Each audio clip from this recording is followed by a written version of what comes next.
So what's up, guys? Welcome to an episode of Hustle Kitchen Raw, where we're going to talk about everything to do with sales with my guest, Mohammad Saiyed. How are you, Mohammad? I'm good, thank you. Thanks for joining us on the show. Thank you very much. Thanks for inviting me. Oh, absolute pleasure, pleasure. I've been following you for a while. Yeah, I've been following you from years, and it's amazing. I watch your videos every day. That's good. Thanks. The video which you start with running and talk and giving some motivation speech every day. Yeah. And then everything else, since I think we both love sales, so. That's it. And for those who don't know, we actually met because you sold me. Yeah, That is actually how we met. Yeah. I sold you myself, and then I sold you my service. Exactly. And you made me switch from Batelco, which is a reputable company, to what was it? It was Kalam Telecom. Kalam Telecom. Yeah. And that was the only reason I switched, by the way, because of your sales pitch. Thank you so much. Yeah. So Mohammad, you are the author of The Sales Formula. You wrote this book. Yeah. I love sales, so I did, It was in 2017, I remember. Yeah. One of the things in Bahrain about sales is that I feel it's like one of the most underappreciated and undervalued skills within the workplace. I have not seen this case anywhere else in the world. It's something I specifically see here. Yeah. Do you find that that is a thing? Yeah, I find it, and that's really what I feel like. Most companies, they mostly focus on the product training on product, training on what they sell, their services. Yeah. But there's not a real sales trainer in the company. Yeah. And there's not a proper sales training. You know? Like how to prospect, how to close, how to cold call people. You still need to knock doors. Yeah. I mean, you can make a call, but the intention of the call has to be a meeting. Yeah. So there are a lot of stages in sales. I'm sure you know more than me, but those things every company should focus on. Especially when it comes to sales, because you have a salesperson or an account manager, but he not only needs to know about the product, he also has to know how to sell that product. Yeah. Because every product is different again, Of course. Tangible, intangible. I sell a service which people can't see. But I need to sell myself first before I sell that product, Of course. Now, before we dive into the sales and all of that, I just want to why is it because people think selling is easy, anyone can do it, and it's always, I find, and I could be wrong, right? But it tends to be a lower paid job here. And I also find they're like, oh no, let's just give them some commission. But even the commission's depending on, again, we're talking not every business, right? But I'm talking about the vast majority of at least SMEs here. It's like, no, just give them like 5 dinars, 10 dinars per sale, as if it's an easy thing to do, right? Yeah. It's not easy, no matter what product or service you have, again, it's how you present it, how you show value to the customer, Because if I sell something, if it's a pen, then I have to show him what that pen does, because everyone knows it writes. Sell me a pen. Sell me this pen. But everyone knows that pen writes, and you can draw with it. But then again, how would you add value to it? So you let that person buy from you. And then also it's a support and after sales and a lot of things are involved, So a company should think in that prospect, that I have to get a salesperson, but he has to be a salesperson who can sell, who can close the deal. So yes, I think it's that this focus has to be there, because there should be a sales training program. Every company should have their product and services documented on how to sell them, how to prospect a client, how to put them in your pipeline, how to approach them, meet them, and then sort them out, because every client is different, Maybe it's a nationality thing. It can be a product, different products, different people. You meet a lot of people, they have different mindset. So I think this has to be filtered also, among the company. Can you teach sales, or is it something that someone does naturally? It's not actually natural. It can be learned. You can actually learn a way how to sell something. Okay. Yeah, so it's not that it comes naturally. I was not a salesman before. How long have you been in sales now? I've been in sales for 25 years. 25 years. Yeah, I sold almost everything, many things. I mean, What took you into sales? I don't know. Actually at that time I was looking for a job. I think it was 25 years ago, and someone told me you can get an easy job if it's a salesperson job, because you just need to sell. Whatever it is, you just have to sell, And when I started doing sales, I realized that it's not just selling, it's also servicing your client. Yeah. You know, you need that same customer again. Yeah. You don't need to get that customer one time and then you forget him, you know. Yeah. Because let's say, for example, now we are in Bahrain, so it's 1.5 million people here, you know. And then this 1.5 million people, I want them to buy again and again from me, that same product or whatever I'm selling, you know. Otherwise, I'm just losing that customer. I'm just getting him one time and it's done, you know. So I said that let me learn how to do this, you know, how to get that customer for me. Well, this is interesting. Look, one of the things, like, and I see this all the time, okay? So when I'm hiring salespeople, okay, or I'm working with salespeople, I know, like, whilst you can say it's a skill that can be learned, and it can, by the way, and that's what sales training is for. Yeah, yeah. But I find, like, one of the biggest problems that is, like, the psychology. It's like, you know, the salesperson, if they're not selling, if they're getting rejected, they will just automatically get into this negative mindset, hate the job, and not want to do it, right? And I think it's one of the toughest jobs as a mindset to be always in that level 10, let's go, let's prospect, let's call, let's knock doors, doesn't matter if they reject me, and then like train yourself, right? Yeah, it's the attitude that makes the difference, you know, because he must have that attitude, I can do it, you know. And it's always, rejection is part of not only How did you deal with rejection? Did you, like in the beginning, like did rejection bother you? I thought it's a numbers game. You know, I just started prospecting more clients because when I know if I reach 100 people, I might close 10 or 5 out of them. You know? But then I started realizing it's a numbers game, but then I have to call so many people, you know. But if I call those 50 people and I approach them on the right way and with the right product, and I should believe in my product, I have to be ready for rejection and all these things. Anticipating rejection. Yeah, anticipating because this is so you don't get disappointed. All 50 customers might not tell me, okay, come and see me, you know, I want this, you know. So now I know what to do, you know.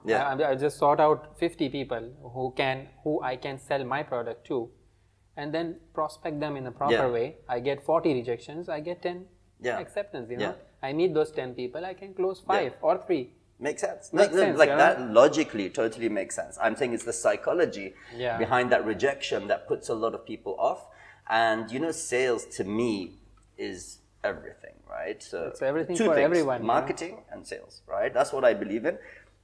But it's sales at the end of the day that brings the cash flow. That's revenue, right? And that ain't just no small job. I have another book also. It's called Sales, The Avenue to Revenue. The Avenue to Revenue. And that's exactly what it is. Because if you ain't selling, you might as well close your doors. So that's why I said, like, you know, I think here people need to start appreciating the sales role more in Bahrain. And they need to start giving more attention to them, train them better, bring better clients, better employees through the door, because they're the ones who make you money at the end of the day. Everyone else is just noise. If there's no selling happening. Everyone else is a liability, to be honest, you know. Exactly. The only revenue generating person in a company is the sales guy at the end of the day. So, you know, like when I first started in sales, it was about, as you, like 17, 18 years old, right? You just want to get a job, like just pay some bills, and like, you know, sales is always the fastest job you can get because the turnaround's so high. Like if you suck, they fire you. It's as simple as that. You know what I mean? But you can get another one easily also. But you get another one, but you wouldn't even like that. And you know, like we were in a call center, so it was an automatic dialer, right? So you don't even pick up the phone. You just automatic call, doing about 300 calls a day, right? And getting rejected like 250 times a day. It was tough. I hated it. I have seen a movie, The Pursuit of Happiness, Will Smith. So it's the same thing, you know. It was all about sales. But in Pursuit of Happiness, see, he was picking up and calling himself. Right? Now, what I liked about the dialer thing, it forces you, right? It burdens you. Whereas when I notice, it's a pressure, right? When I give my sales team, here's a list, call them, they'll call like 1 or 2 and then like, break, you know, go do something because they don't want to make that third call. There then to be like, you know, keep the client on the phone for like an hour, like, you know what I mean? Because just, okay, you got someone friendly, so just keep talking to him so you don't have to go to that next call, the next call, right? And I think this is all like, for me, what changed the game was when I started like training myself in sales. That's what happened to me also, you know. because I understood that, you know, there is a way how you can talk to a customer, how you can prospect. I don't have to read the whole product and my service on the phone, you know, because no one would have that much time, you know, to listen to me, you know. And he just gets that impression, this guy wants to sell me something. So my intention is to see what his problem is, to solve his problem, because everyone buys something to solve a problem. And then go see him, show him what I have, and I show him how I can make him money. You know, because everyone wants that. The reason he's buying or selling something is he wants to make money. And me too. You know? So how we can help each other, you know. So these are the things that's how sales works. So how do you open up a sales call? Cold call, like what are your techniques for like prospecting cold prospects? What I do is, first of all, I see whom I'm calling. I'm not just calling from a directory or from internet or something like that. You know, I see what my product or service is, and then based on that, I see what client fits in this product or service. So I save a lot of time in calling everyone.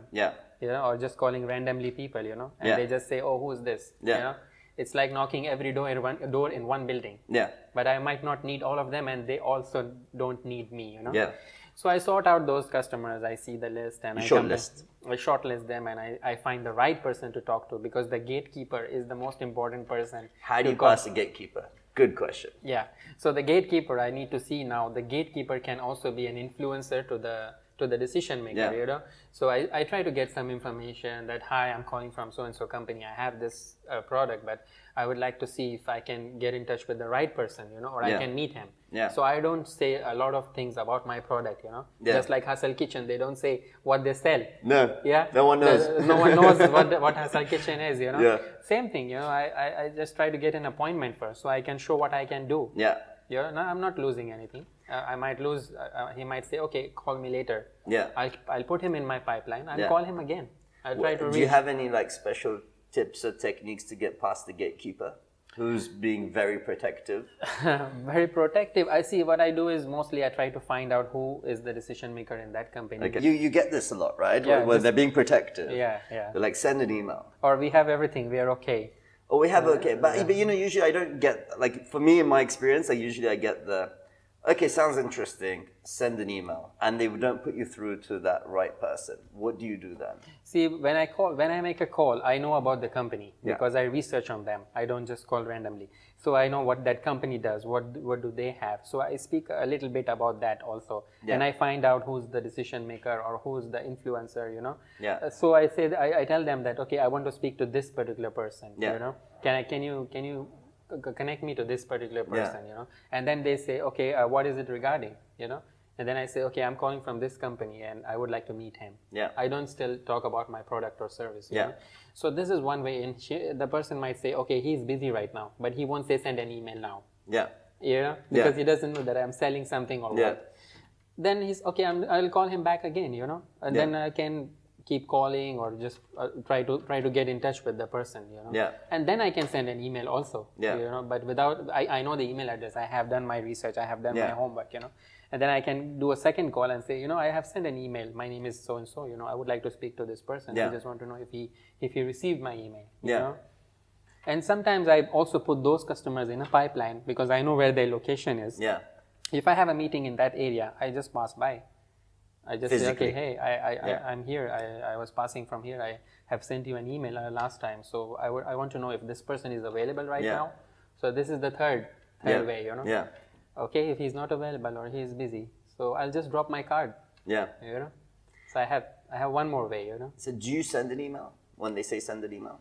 Yeah, I do send an email, but again, I don't want to send my whole company profile and all, you know. I make a short and simple email with a nice subject line that I want to get an appointment because again, my intention is to meet him, not to show him the whole book, you know. So I just send an email to book an appointment or meet him, introduce myself, and show him what I have. I request for a 30-minute meeting because I know everyone is busy. And then most of them, they reply. And they're okay with it. They reply to the email? They reply you know, I have a rule. Like, again, I don't do emails. Like, you know, like if I'm calling and they're like, please send an email, I'm like, no, I'm not going to do that. Because you're not going to read it, so why waste my time or yours? Is there do you need more information? I can provide that information. You know what I mean? Yeah. Like, sure, emails can work, you know what I mean? But I like to go. I guess maybe I'm just more impatient. You know what I mean? And I don't want things to get lost in the world of emails. I know someone sends me an email. Let's face it. When I say send me an email, it's because I'm not interested. Yeah, this is one way of getting rid of the salesperson. Send me something and I will look at it. Yeah, exactly. So now it's email. So send me an email. Exactly. And I'll check it out. Yeah. So there are many ways. This is one of the way. Email sometimes works, sometimes might not work. But what I do is I collect that and I put it in my database. Yeah. So I can send them when I run a campaign. Yeah. I send them once a month something that I have, a new product, a new subject. Or subscribe to a newsletter or something like that. So it keeps reminding them of me. It's like coming out of obscurity, So they know that, okay, this guy keeps sending email today, I need his service. Let me call him, Because he might not be ready to buy right now. Yeah, he might not be ready to buy right now. Or he might have a contract with someone else. Or he must be using someone else's product, Yeah. But I want him to always think about me, some way or the other. So this is the way also emails sometimes work. Or it just reminds people. And then when we keep calling them, they know this guy is the one who keeps sending me emails. So he's knocking my door in a different way. Yeah. So this could be.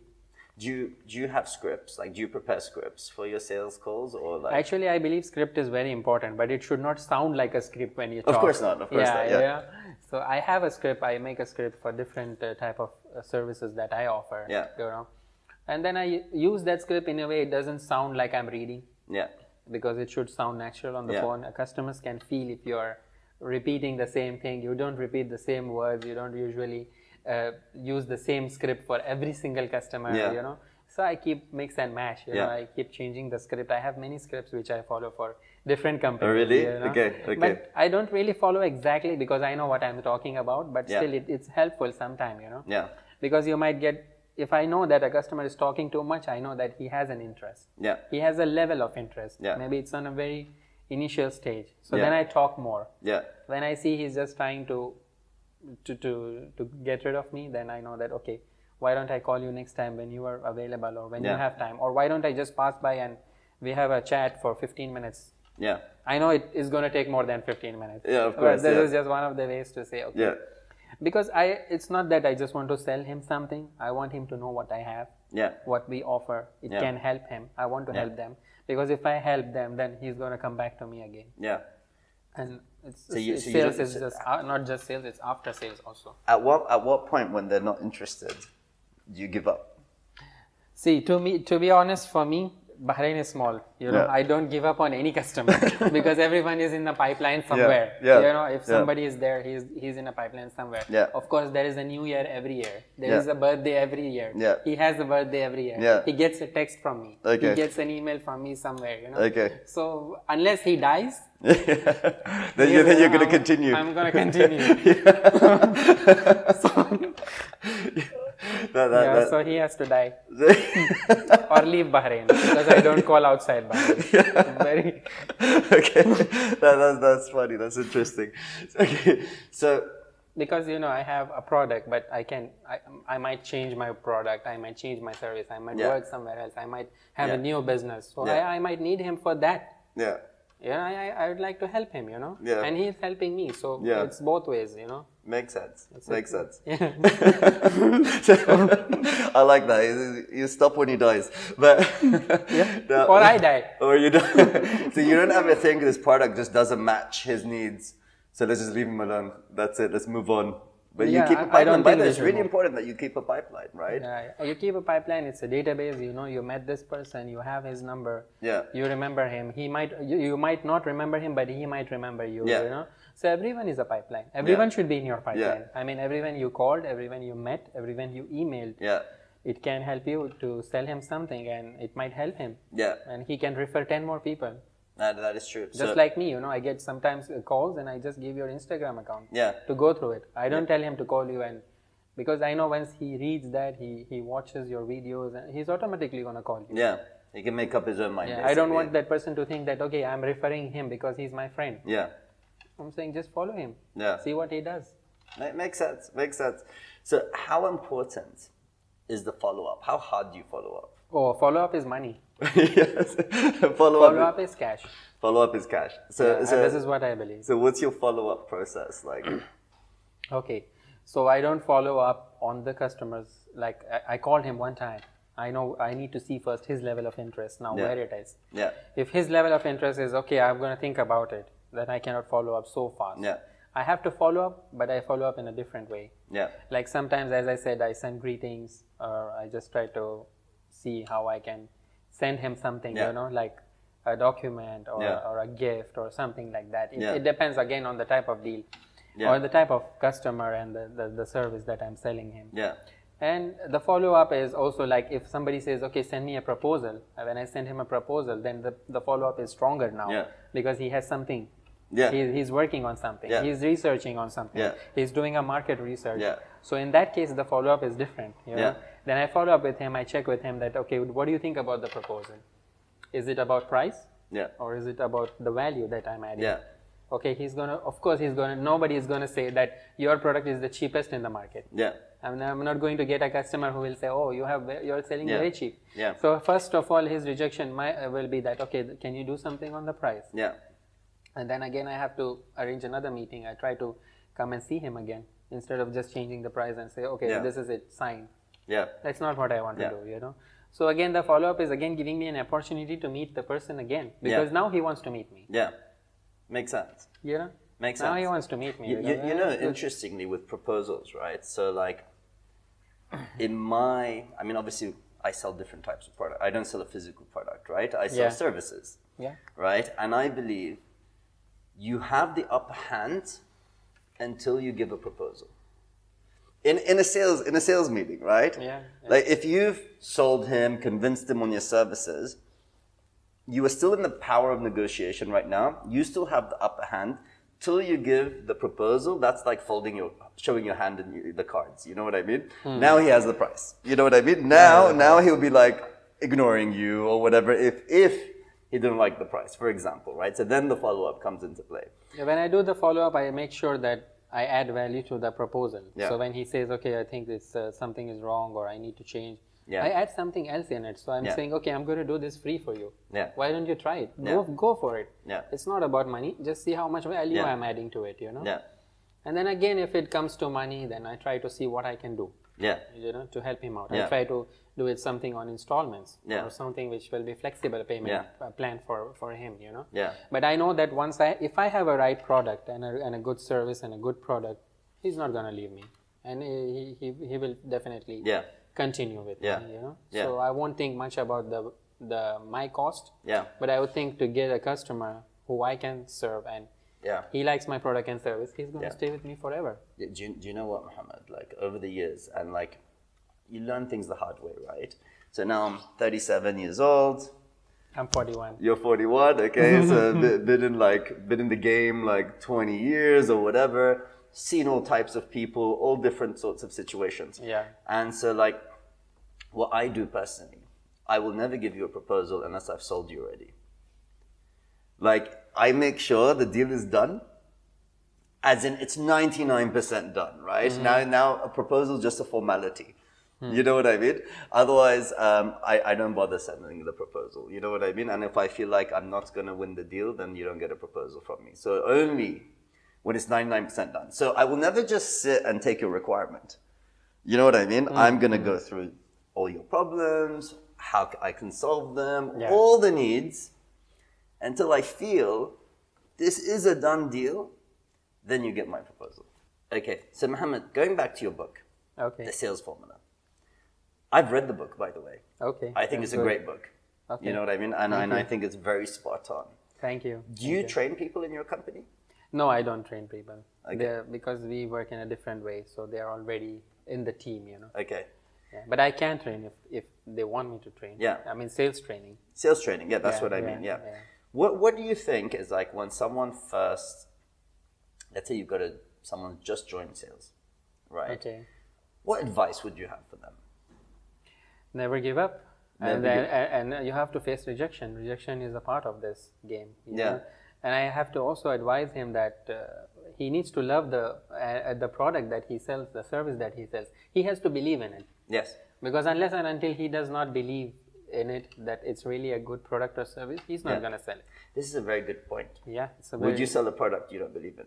I won't sell the product that I don't believe in, because I'm not confident in myself. Yeah. If I'm not confident, I have no power. Yeah. If there's no power, then there's no control. Yeah. So there's no sale. Yeah. No revenue is generated. Yeah. I can sell to 1 or 2 people who might need that product, just take it, sign it, but then it won't work for a longer time, Yeah. So I have to believe in it. I have to use it also. Yeah. And I have to understand what it does. Yeah. So it's easy for me to explain. Yeah. And of course, there might be a question from a customer, are you using it? Yeah. Of course. So yes. So you never sell a product you don't believe in. I agree with you. Like, I don't think so. I should sell something that I don't believe. Even think I can. Like, I think I can. Because of this experience, I'm just too honest, you know what I mean? Like if I think it's crap, then I just wouldn't do it, Yeah, they always say you can sell ice to an Eskimo, but I don't think Arabs. But it's not a good idea. Yeah. Because sooner or later maybe he will just buy it because of your pitch, but it's not going to help him. Yeah. So it's not a sale. Yeah. It was just a pitch that closed. Yeah. I won't sell an ice to an Eskimo. So okay.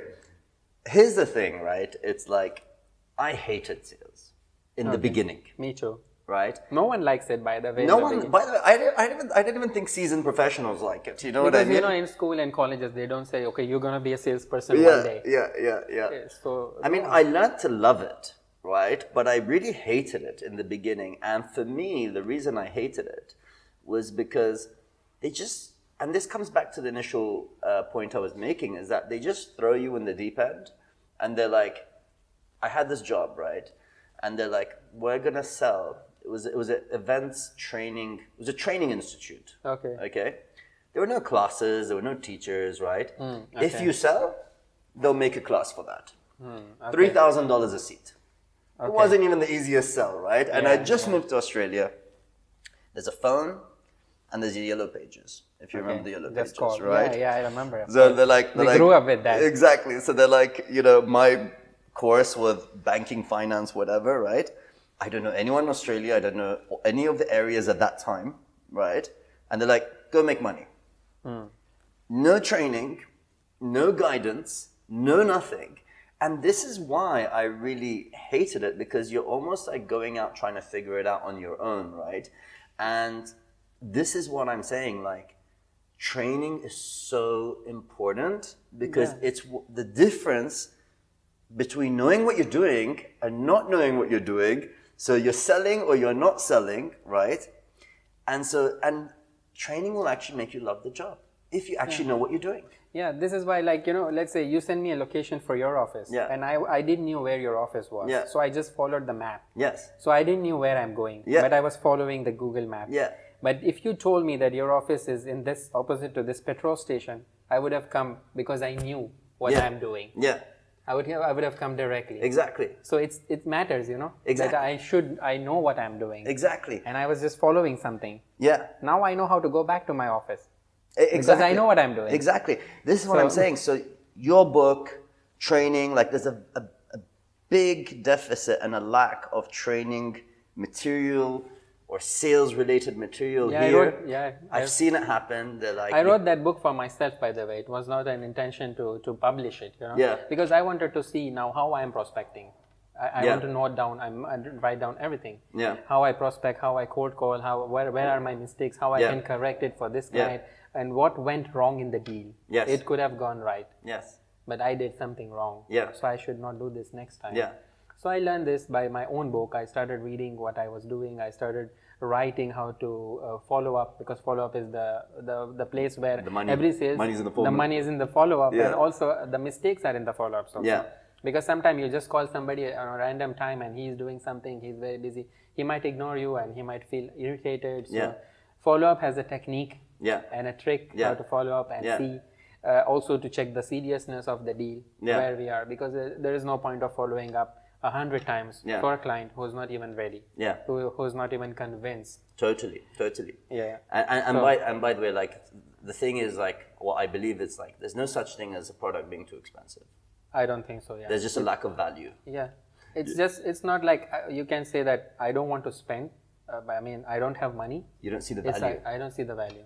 unless you're talking about something that you can't afford physically, but most of the time, it's like if the value is not 10 times the price, then it's expensive. And it doesn't matter if you're selling something for 5 dinars or you're selling something for 50,000 dinars. Because the customer says, okay, your price is too high. And then I'm gonna think in my mind, is it too high for you? You cannot afford it, or you don't want to pay for it because you don't see the value. Exactly. And this is very important for the people listening, right? Because I see it all the time. Is that like, it ain't the price that's too high. Yeah. You're not demonstrating enough value. Yeah. Right? Exactly. And straight away they're going to be like, it's too expensive. Whether you're selling, like, even in my industry, if you're selling social media for 200 dinars, they're going to be like, that's too expensive, right? If someone you don't does know how it to for sell 20 it. outside. Exactly. And if I sell it for 2,000 dinars, they might be happy to pay that. But why? It's like the values, you just need to demonstrate the value. So yes, I trust this person. It's well spent money that's going to do something valuable for me. Yeah, that's true. Mohammad, thank you so much for coming. Guys, check out the Sales Formula book. It's available on Amazon. I've read the whole book myself. It covers pretty much everything you need to know. And an important aspect of this book is that it's not just academically everything there and the models and stuff, but Mohammed's been selling in Bahrain. So, like if this works for him in Bahrain and, like has like local flavors sometimes makes a difference, check out his book. Yeah. And it's on Amazon, it's on eBay, and you can contact me as well. Get it directly from me. And I'll sign a copy. Perfect. Thanks a lot, guys. And thanks, Mohammad, for coming on the show. Thank you very much. And it's been an absolute pleasure. Thank you very much.